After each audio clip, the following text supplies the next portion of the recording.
Bienvenida ahora a Carlos Sepúlveda, él es decano de Economía de la Universidad del Rosario. Doctor, muy buenas tardes y cuéntenos en este momento cuál interpretación podemos dar a través de los mercados de valores de lo que ha representado el retiro de la reforma tributaria y la actual situación de orden público del país, que también se puede ver reflejada en el dólar. ¿Qué está pasando, doctor? Bueno, pues estamos en una situación bastante compleja. Yo creo que los mercados estaban muy atentos a cómo se iba a tramitar la propuesta de reforma tributaria por parte del gobierno. Claramente no fue efectivo ese diálogo político y se tuvo que retirar. Eso nos deja en una incertidumbre muy grande, y creo que ahora todas las energías deben estar focalizadas en llegar a consensos, para poder presentar un nuevo texto y que despeje el panorama fiscal del país. Claramente no va a ser tan ambicioso como el que se presentó anteriormente, pero lo importante es que logremos algún acuerdo que despeje el panorama, que también despeje ese riesgo de la pérdida del grado de inversión del país, que encuentren espacios de financiamiento para los programas sociales de manera que podamos mitigar hasta cierto punto el deterioro en los indicadores de pobreza y pobreza extrema. Así que, pues por ahora creo que hay incertidumbre, preocupación, y estamos a la espera de que este diálogo político surta efecto. Mientras tanto, ¿se puede percibir algún tipo de afectación en las bolsas? ¿Se puede percibir algún tipo de afectación en lo que tiene que ver con las calificadoras internacionales para la economía colombiana?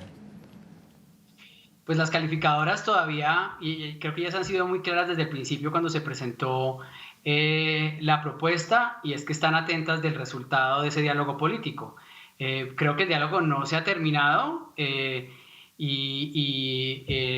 yo creo que no tomarán ninguna decisión hasta que ya tengamos un resultado de esta discusión política. No ha habido claramente ningún cambio en la calificación del riesgo país de Colombia, pero sí tenemos que ser conscientes que depende de la capacidad de nosotros para llegar a un acuerdo político.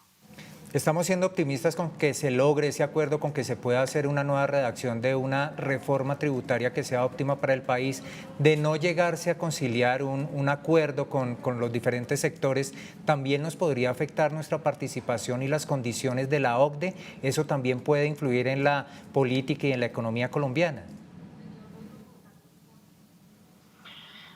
Bueno, frente al optimismo, creo que todavía es temprano. Por ahora el panorama político no parece dar luces claras de acuerdos. Apenas están empezando los diálogos para ver cómo podemos concertar maneras de aumentar nuestro ingreso y fortalecer el gasto social. Frente al tema de la OCDE, no estamos en riesgo, porque esto es una asociación de países donde se comparten buenas prácticas. Entonces no hay unos compromisos explícitos de desempeño económico para permanecer ahí. Lo que hay es un espacio de diálogo para nosotros nutrir y fortalecer las buenas prácticas de manera que crezcamos de una forma sostenible y con un bienestar para todos los colombianos. Entonces, por ese lado no hay un riesgo. Quizás lo que nos permite la OCDE es entender las consecuencias de lo que sería si no avanzamos en una mejora de nuestro estatuto tributario, por un lado, y también reflexionar sobre los diferentes problemas estructurales que tiene el país. Nosotros tenemos una deuda grande en la política laboral, en nuestra estructura pensional, por supuesto, como lo hemos mirado estas últimas semanas en el tema tributario, y la OCDE lo que nos permite es reflexionar y recibir y conocer buenas prácticas para nosotros diseñar mejores políticas públicas. ¿Qué debe tener, a su modo de ver, la nueva reforma tributaria? ¿Qué debe tener esa nueva redacción, doctor? Pues lo que me parece más importante acá es tener muy claro los objetivos y no cambiar eso. Por un lado, reducir el creciente déficit fiscal. Nosotros tuvimos un déficit de 7.8% del PIB para el 2020 y se estima que será de alrededor casi 9% del PIB para el 2021. Entonces es entre todos los partidos llegar a un acuerdo de encontrar fuentes de financiamiento adicionales para reducir ese creciente déficit fiscal y proteger nuestro grado de inversión como país.